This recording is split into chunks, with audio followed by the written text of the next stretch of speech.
Olivia, that's all you get. You owe me $700 for the dumplings at Karen's birthday celebration, a gathering I had never been invited to before. That's what Lily told me. In front of me, there was just a single dumpling, as if feeding a pet. Lily said with a laugh, "Here you go, Karen." The elementary schooler seemed to be in on the joke too, laughing at me. Mother and daughter both mocked me with the same demonic grin, completely extinguishing any affection I had for my granddaughter. "I've had enough. I'll just pay the bill and head home," I said, standing up. Lily, still smiling, waved me off dismissively. Disappointed in Jack, who wouldn't even meet my eyes if they wanted to celebrate with just their immediate family of 3. That's fine by me. I was willing to pay, but with that attitude, any desire to celebrate had long since vanished. No matter what they say, I'm never getting involved again, I thought irritably as I went to settle the bill. Then someone tapped my shoulder. Hearing her words, I decided to get back at Lily and her family. I'm Olivia. This year, I turned 65.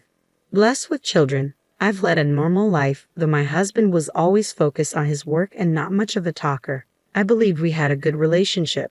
I thought my life was without major upheaval. But there was one thing that troubled me. Lily, my eldest son's wife. I understand that it's common for wives and mothers-in-law to not get along. However, Lily's attitude of treating me as an enemy just for being the mother-in-law was causing me trouble. "Olivia, you're always free at home, right? Let me do you a favor and take care of your cute grandchild." "Lily, I have plans today. I told you I can't do last-minute favors, remember?" "I never heard that. Maybe you just think you told me." I never knew what set her off. But Lily always had a harsh attitude towards me. She'd call suddenly or come over unannounced, dumping tasks on me without caring about my plans. Even if I helped, she'd never thank me, saying a parent should naturally do that much. But if I refused, she condemned me as some terrible villain. Lately, I've been finding excuses not to comply with her demands, yet Lily would confront me, labeling me as a heartless person, accusing me of treating her poorly, or not loving my grandchild. Lily seemed to truly despise me. The final straw was when Karen, my granddaughter, started elementary school, and I was taking care of her after school. "Grandma, you're mean to Mom, aren't you?" Karen's words caught me off guard.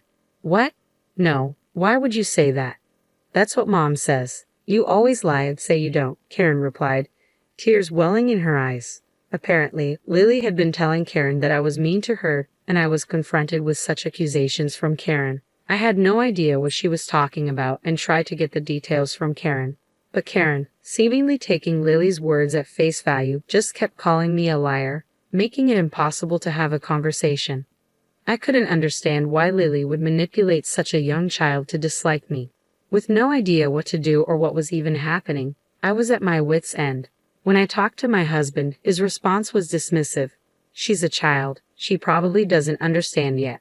He didn't seem too concerned. Consulting my eldest son, Jack, was no better. His cold reply was, "Handle your own problems." Probably just tense around the mother-in-law, worrying about being ordered around because she's the wife. I would never do that. It's unbearable being targeted with such hostility. So what am I supposed to say? Should I tell her to be nicer to Mom? If I do that, it'll look like I'm siding with Mom, and things will become even more strained between us. It's not about taking sides. If she dislikes me, I want to know why. If she wants nothing to do with me, she should keep her distance. Try to understand how it feels to be reluctantly asked for favors. She's the mother of your beautiful grandchild. Mom, can't you just compromise a little? Jack's policy of non-intervention always seemed to side with Lily, no matter how much I pleaded. It felt like he was just brushing me off, telling me to endure it. At times, I couldn't help but vent to my close friends about these issues, yet their responses were always something like, "That's how sons' wives are." And I continued to struggle without finding a solution. Even when advised to keep my distance, it was always Lily who initiated contact. Whether I listened to her calmly or subtly rejected her, I found myself at a loss dealing with an unsatisfied Lily. During this time, I was informed by Lily about celebrating Karen's 10th birthday at a famous Chinese restaurant. Despite sending gifts for every celebration, including birthdays, I had never received a word of thanks from my eldest son's family. Instead, I was met with remarks like, "Olivia, you have no taste. It's better if you just give us cash." Naturally, I had never been invited to any of their celebration gatherings. After being told not to interfere with family events, I had refrained from getting involved. Karen's birthday celebration is at her favorite Chinese restaurant. You're coming, right, Olivia? Lily's invitation made me suspect something unpleasant. Still, if I didn't go, I would surely be blamed for not attending my granddaughter's birthday. After much thought, I decided to attend the celebration, although I had a bad feeling. Part of me hoped that maybe they were trying to mend our relationship. If my suspicions turned out to be true, I would stop involving myself with them. With that thought, I went to the Chinese restaurant on the appointed day. But as expected, my faint hope was immediately betrayed. Lily and her family, waiting for me, looked at me and sneered with malice. Look, there's shark fin soup, Karen's favorite. Since Grandma is paying today, let's eat a lot, Karen exclaimed with excitement. When I expressed my surprise, Lily burst out laughing as if greatly enjoying herself.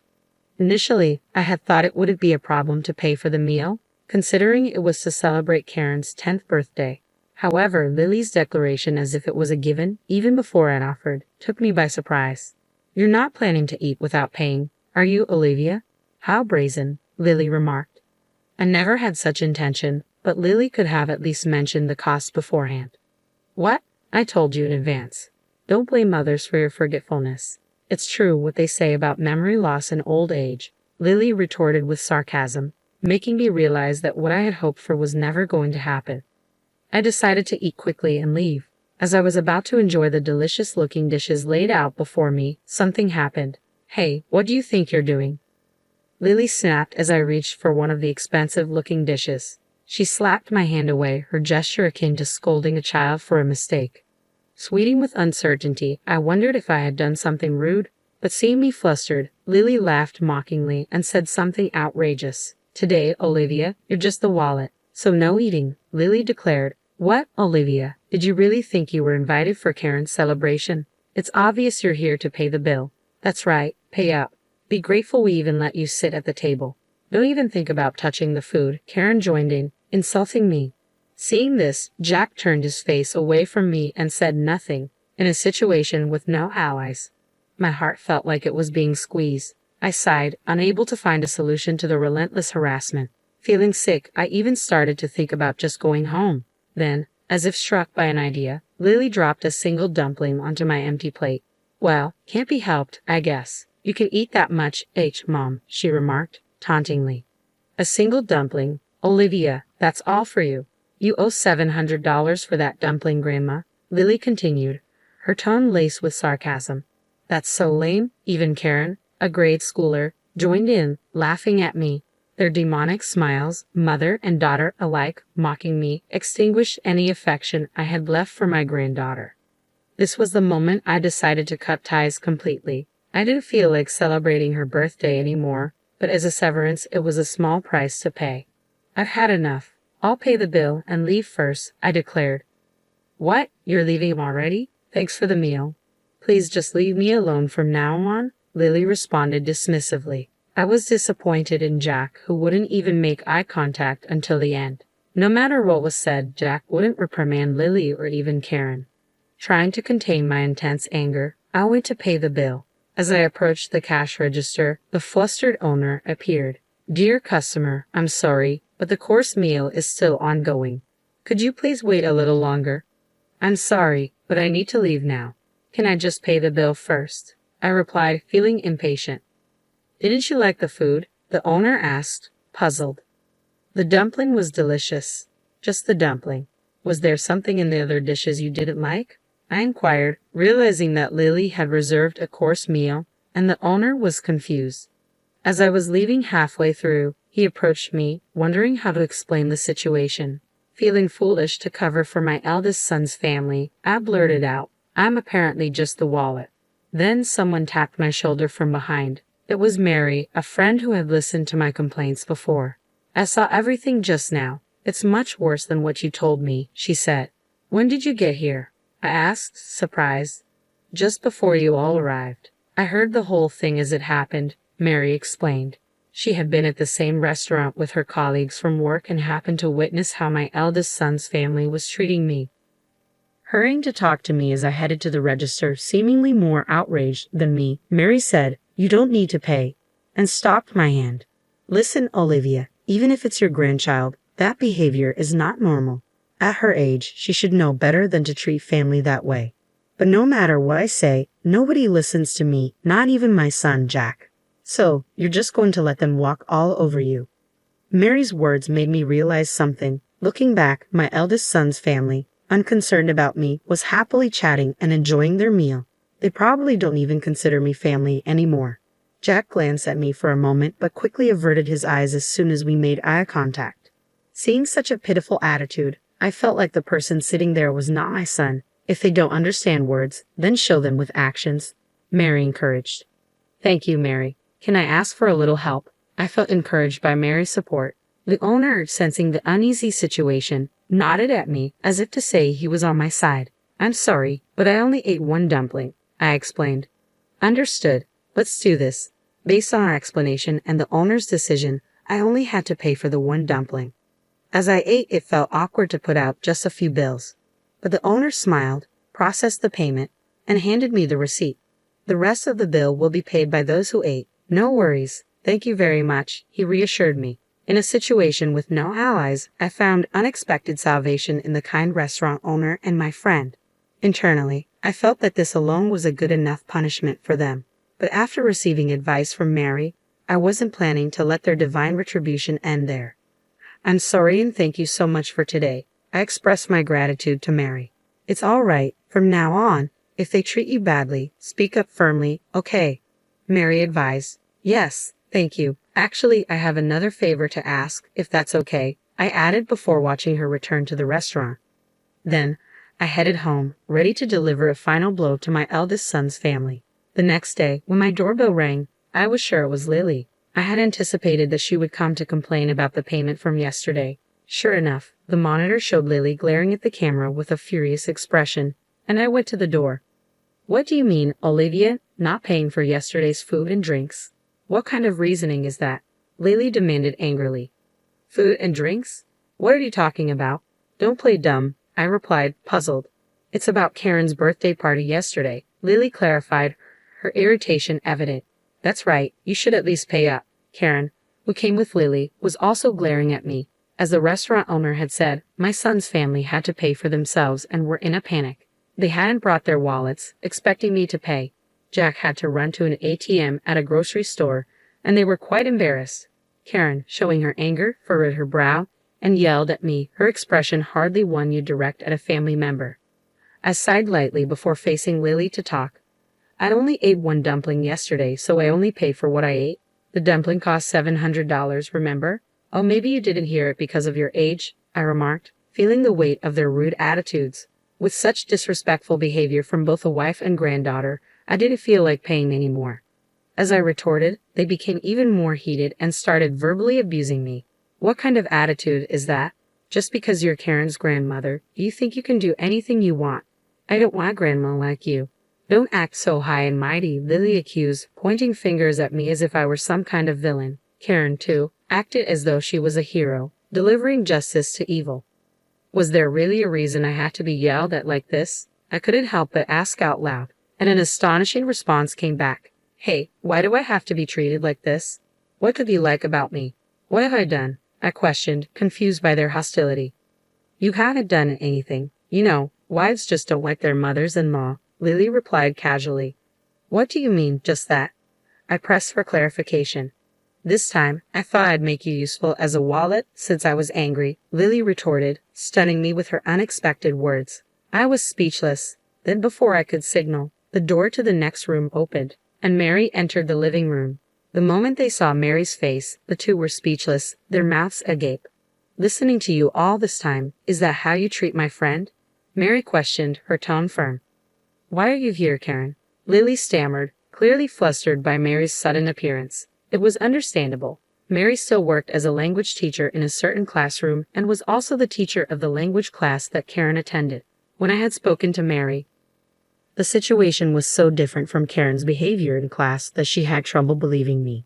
But after yesterday's incident, Mary had become my ally and came to my house today. When Karen expressed her wish that I was her real grandmother, I was touched. Don't be deceived. Miss, this woman made my mom cry before, Karen accused, her tone sharp. My friend wouldn't do that. Besides, you just said Mom wasn't mistreated, right? But Mom, Grandma was mean to you, right? Karen continued, seemingly believing everything Lily had told her about me without hearing the details. Lily, apparently not expecting to be overheard, looked panicked. She became visibly nervous, glancing at Karen with a troubled expression. I was speechless at Lily's inability to come up with a better excuse for her actions. Miss, please listen to our side too.